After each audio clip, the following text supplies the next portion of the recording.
It's Jade here, and today I'm here to talk to you all about email marketing, which I think is one of the most underused platforms in people's marketing strategies. So I'm here to tell you why you should be using it and how you can start implementing it in your marketing strategy from today. So let's go ahead and get started. So, why should you be using email marketing? Firstly, it has a larger reach than any other social media platform, with worldwide use to top 3 billion users by 2020.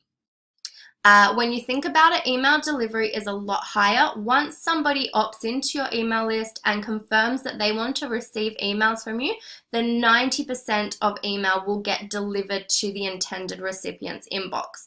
Whereas on social media, only about 2% of your fans see your posts.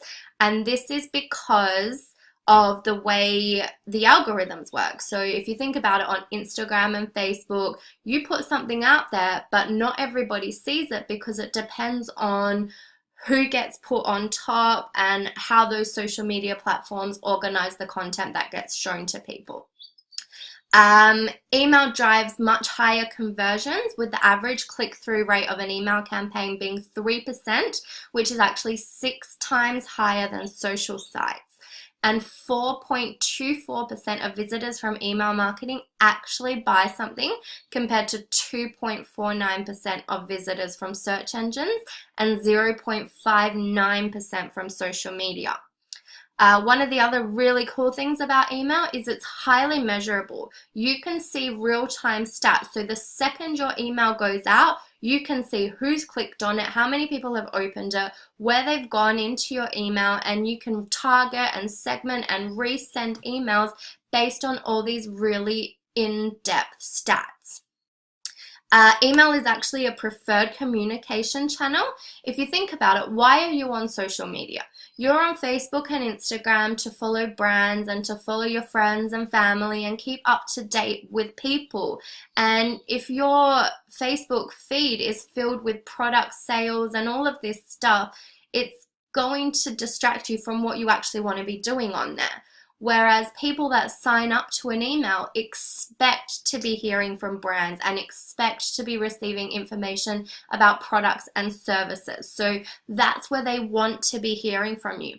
And studies show that 72% of people prefer to receive promotional content through email, compared to 17% who prefer social media. The other good thing, like I mentioned, email isn't controlled by third parties. So with social media, the algorithms and rules are constantly changing. You might think you've mastered it, and then suddenly Facebook and Instagram decide to change the rules again, and you have no control over that. Whereas email, you control your list. You can add and remove people as you want. You can send emails to whoever you want to see those emails. There's no one else controlling that. Email is actually 40 times more effective at acquiring new customers than Facebook or Twitter, and it's going to be around forever. Can you think about some of the social media platforms that used to be around that pretty much don't exist anymore, like MySpace, Bebo, ICQ, like all these things that have come and gone, but throughout that entire time, email has stayed and it's continued to grow. So building your email list is a stable, long-term investment that will pay off for years to come. And we're all about building lifetime businesses, not quick churn and burn businesses. So emails are all about that. They build relationships and credibility, and it's so easy to look good and professional with so many simple and user-friendly email marketing sites. And emails can be mobile optimized. With so many people doing things on the go these days, it's so important to have a platform that's mobile optimized, and email is perfect for that. And it also has a much higher return of investment. With every dollar spent, email marketing generates $38 in return on investment. And I've got the site that I sourced all that from. Now, there's 2 different types of emails you can send. You've got an autoresponder and you've got a newsletter. Now, your autoresponders is a one-time email that will be sent out over and over again based on when a person opts into your list. So it's automated. It's more generic, and it's a specific set of emails that will send every few days until the sequence ends, and it just keeps running. So a first subscriber that maybe signed up on the 1st of January has the exact same experience as the 100th subscriber that maybe signed up on the 10th of November. So unless you change the sequence, everybody that opts in, regardless of when they opt in, is always going to get that same run of newsletter autoresponders sent out to them. And if these are really good if you're not around, because these emails keep sending out for as long as the sequence goes. So it's how you automate your business, because you don't need to be there typing these up in real time. Whereas a newsletter is a one-time email, you write it and you send it. It's up to date and timely based on current events and offers. So it can be more personal because you're writing in the moment, and it's a better way of actually building a relationship with your audience because they get to know things you're doing at the time. It enables you to stay in contact with a client even after your autoresponder sequence has ended. But you need to be writing these regularly. So if you don't write a newsletter, it doesn't get sent. So let's talk a bit more in depth about each of these types of emails. So the aim of your autoresponder series is to introduce yourself to your subscribers. You can share your story, let them get to know you, and you can also get your audience to know, your audience by asking them to reply to you. You can turn people who are curious about what you do into raving fans. If you from the get-go tell them to whitelist your address and tell them the sort of content you're going to be sending to them, you can actually make them look forward to your emails and be excited about seeing your name in their inbox. It's also a really great way to get them to connect with you on other platforms. So you can, if they've come from Instagram, you can then tell them to join you on Facebook, get them to your personal profile or a Facebook group, or you can tell them to go to your YouTube channel or your blog. So it's a way to keep them in your little world. You can provide value and share your product offer, and you can get your subscribers to a point where they want to buy your product. So how do you write a good autoresponder series? First, you need to determine your goal. What do you actually want out of your series? Determine your strategy, and that will be different depending on your goal. Map out your sequence. How many emails do you want, and how often will you send them? Write your emails. Obviously, you're going to have to write them eventually, and make it about your reader. The key to success with email marketing and with any sort of marketing is to solve their problems. It needs to be about the customer, not about you. Always have a call to action. There's no point sending out emails if there's not going to be something that you want the customer to do.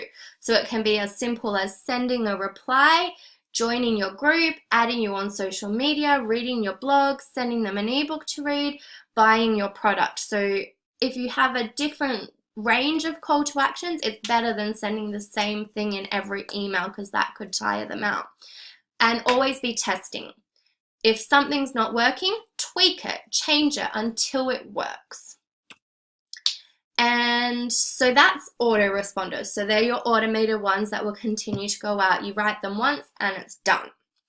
Now we move on to newsletters. So newsletters are a way to stay connected and keep in front of your customers long after your autoresponder sequence has finished. So if you think about it, someone signs up to your list and maybe you've got 30 days worth of emails. After that 30 days, if you don't send newsletters, they're never going to hear from you again and they might forget about you. So your newsletter is a way to keep in front of them, keep your audience engaged with you, build credibility, build stronger relationships, provide more value and share your product offer, and drive sales with timely content and progress updates. You could send out little special offers and that sort of stuff. And you can also use your newsletters to boost your social media following and drive traffic to your site. So, how do you actually write a good newsletter? First, you want to talk to the individual. Don't talk as if you're sending an email out to an entire subscriber list. Make that individual person feel special. And one really good thing about a lot of the email platforms that you can use is that you can actually personalize the email. So if you capture a person's name, then you can send your email to their name. So you're sending it to that individual person. Use the word you. Talk to them. It's very persuasive to tell them that you're talking to them. Be useful, provide value, and teach them something. Give them a reward for reading your emails. It could be a free gift, ebook, training, just a useful tip. Inspire them and make them feel better about themselves and make them get excited about reading your emails. Empathize with your audience and show them you've been in their position, you understand their struggles, and you have a solution that is going to get them out of that struggle. That is the real key here. You need to be talking to their emotions, what is causing them pain and how can you stop them from experiencing that pain. Tell stories, create your own voice, be real, give examples, proof, results. And break the rules. You don't have to write in proper grammar and proper English. It's a newsletter. Be yourself. Write short sentences. Start sentences with and but. Do what you like and be you. Be authentic. Be real. And break up the writing with pictures, but don't do too many. It actually affects the open rates because too many pictures slows it down from sending. So how do you actually get your emails opened? Now, that will all come down to the headline. If you have a headline that doesn't draw attention, people aren't even going to open it. So you need to really think about that headline that you're sending, which is going to be what they see in their inbox. So you can do things like promise something good. Use powerful words that are sensory and emotional and attract their attention. Use numbers like the actual digits, as that draws people's eyes in. When their inbox is full of words and they see a number, that's going to get their attention. Pique their curiosity, point out common mistakes, quit trying to sound clever. Just be you. And experiment. Don't be afraid to try something different. You can do completely outside of the box things. If it happens to get a few unsubscribes, it doesn't matter. Those people aren't interested in what you've got to offer anyway. People that are like you are going to like you being you. So just have fun with your emails. It's actually so exciting coming up with these ideas and just sending it out and seeing what happens. And really learn from the masters. When I first started email marketing, and I still do it, I subscribe to email lists everywhere. So not just people that are in the same field as you, but all over the place to get ideas of what other people are doing and how these people send emails, what they say, what are their subject lines, what draws your attention in your inbox, what stands out to you, and then translate that to your own emails. So how often should you send emails? Now, the more often you communicate, the better results you will have. But there's a fine line between what's too much. Some people love receiving daily emails. Other people think it's too much. It really comes down to your audience. So you can test things. I've tested all different sorts of sequences. I used to send like 5 days of autoresponders and then nothing and just newsletters. Now I have much more newsletters and much more autoresponders, and I send newsletters less frequently. So just keep testing until you figure out what's right for your audience and what suits you. If you're not somebody that likes to write, then you'd probably want to have more autoresponders so then you don't have to stress about writing newsletters all the time. If you're someone that loves to write and you're doing exciting stuff all the time, then you probably want to have less autoresponders and just be timely and send out broadcast newsletters all the time. So just test and test, check your statistics, and do something that works for you. Now, it's time to go start emailing. So what I'm going to do now is I'm actually going to show you my #1 recommended platform, which is GetResponse. And you can actually start with a free trial. So all you have to do is enter your email address and password, create your account, and you get, I believe it's a month free trial. It might be less than that, but whatever you do, just make sure. Sorry about that, I just had a phone call come in. But yeah, so what you can do is start your free trial. Now, if you've signed up for this training through a particular person, make sure you ask them for their GetResponse link. We always want to keep everybody aligned with whoever has introduced you to our training. So make sure you check with them and get their GetResponse link, just so that you can keep supporting them, because down the track when you start bringing in team members, you're going to want them to be supporting you and using your links. So I already have GetResponse, so I'm obviously not going to go through the free trial. I'm just going to log in here and show you a bit about how it works. And yeah, so it's free for 30 days. Now, why GetResponse? You might be thinking there's other free platforms out there. There's ones like I've seen this or that. GetResponse is tried and tested, and it's one of the best platforms for online marketers. And it's really user-friendly, it's really nice. It's charged based on the number of subscribers. So once your 30-day free trial is up, then you have like $15 a month per 1,000 subscribers. And as your list grows, then the price increases based on your subscriber list. So it's really well thought out, and it is one of the top platforms for marketers. So it's what we've all used. We've tested a few other ones, and this one has always been the best. So this is what I'm going to show you today. Now, when you first come in to GetResponse, yours won't look like mine because I've obviously been using it for a long time, so I've got a lot of different lists and stuff like that. So the first thing you'll want to do, depending on where you're marketing and what you're actually doing, you're going to need to create a contact list. So you do that from the contacts section, and you just want to come. Now, yours will obviously be blank if you're just starting out, so you won't have all these contact lists, and you just want to go create a list. And then you enter your list name, create.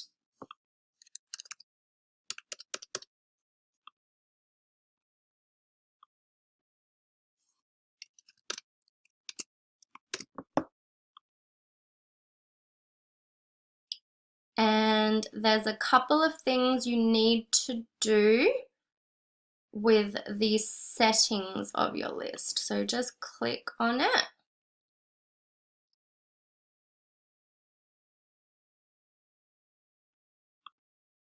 Maybe not like that, sorry. I haven't created a new list for a long time.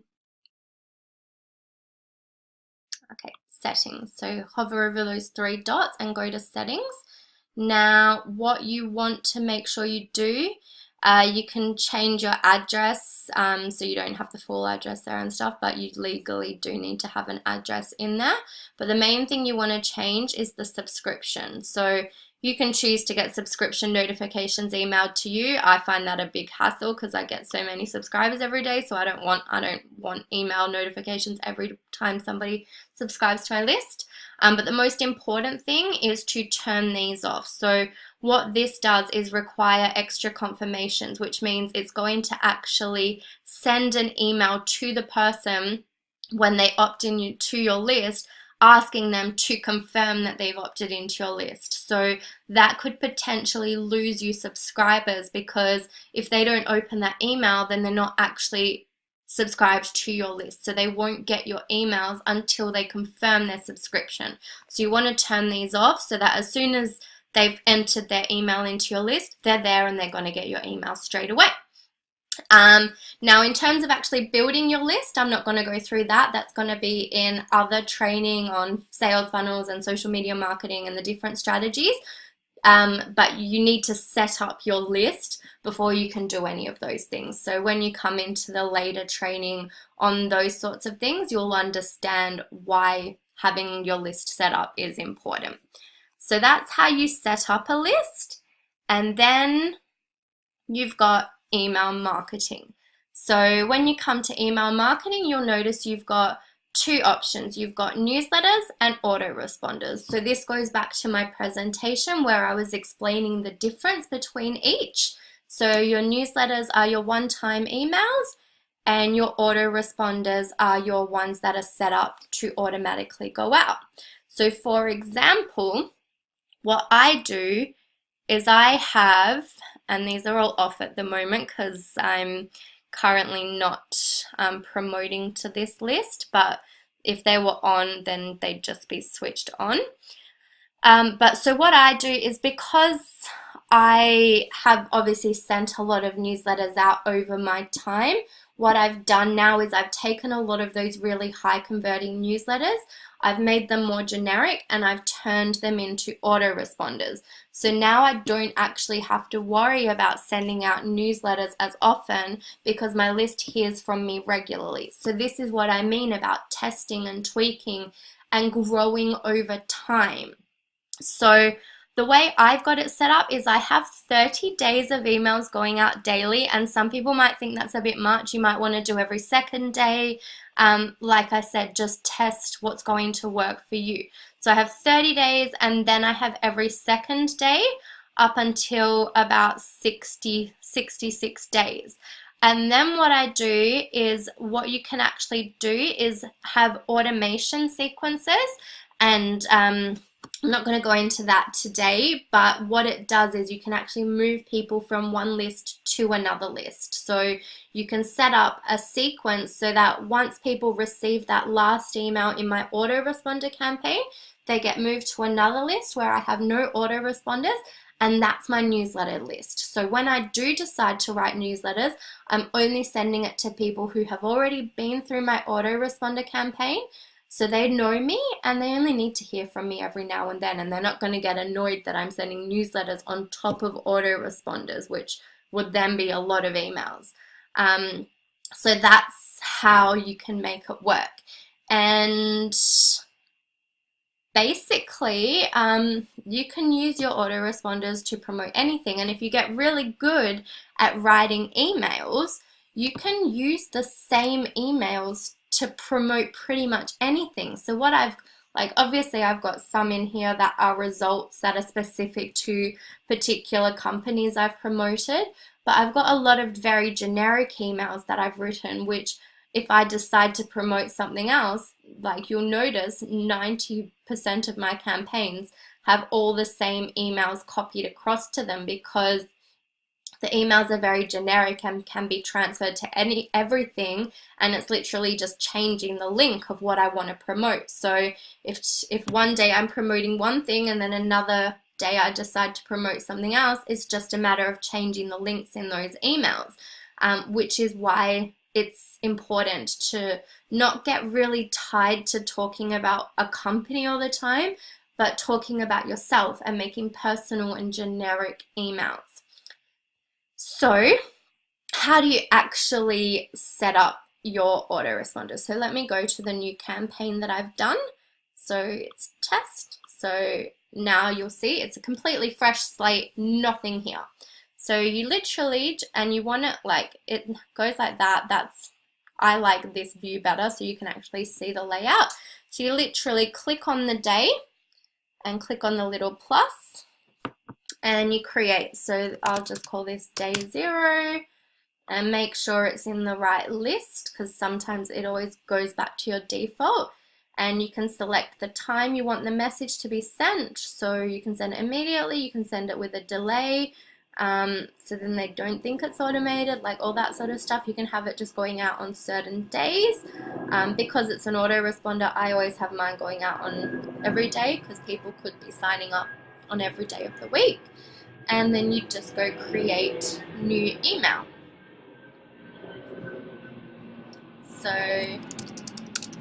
put the name, so your subject, just hey, you can put their, like I said, personalizing it is a really, really good way to get people connecting with you and excited because you're speaking to them. So you could put their first name there.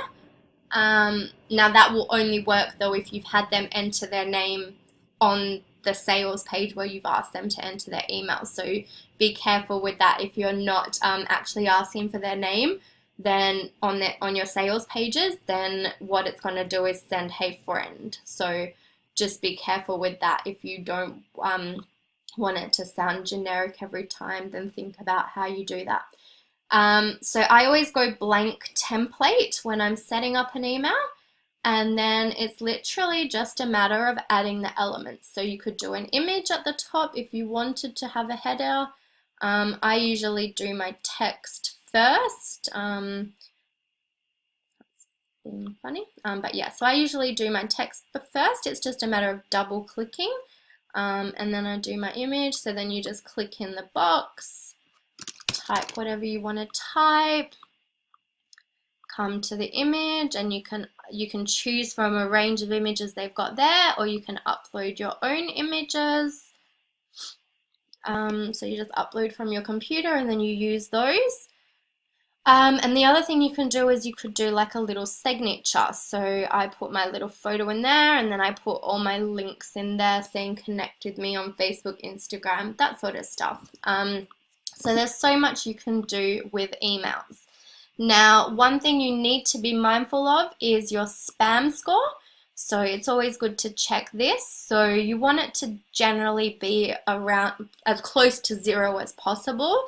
For some reason, this contains a URL grey listed in the URIBL one is always 1.084 these days. So there's just no avoiding that. So as long as you're around that and you don't have any other ones, then you're usually pretty good.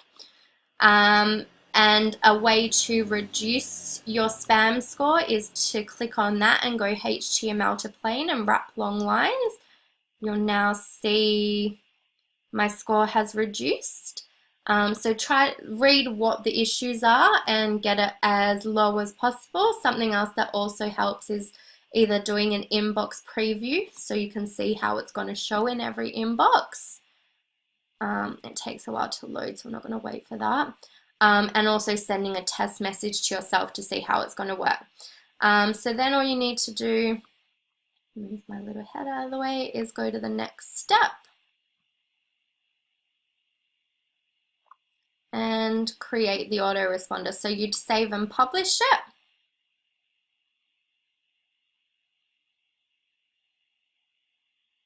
And there it is. My day 0 email is there. So then you just go through the days and you can, like I said, pick to skip days. So you just put your autoresponders wherever you want, and that's how you create your autoresponder campaign. For a newsletter, it's essentially the same, but it's just instead of doing it in autoresponders, it's create newsletter. And then you go through those same steps. So always use drag and drop, unless you really know coding, but I would never use that. And then, yeah, same sort of thing. There's just a few different steps that are different when it comes to the actual sending of the newsletter.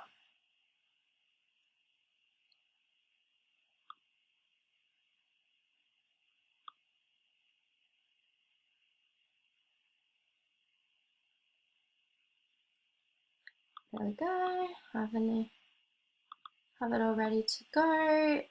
Do your plain text, check your spam score and stuff. Then when you come to next step, you'll see the screen looks different. So for your newsletter, you can actually choose which lists you want to send it to. So if you're writing one that you want everyone to get, then you can send it to everybody. You can choose the list, so I've made a new list obviously, so I'm going to choose that list.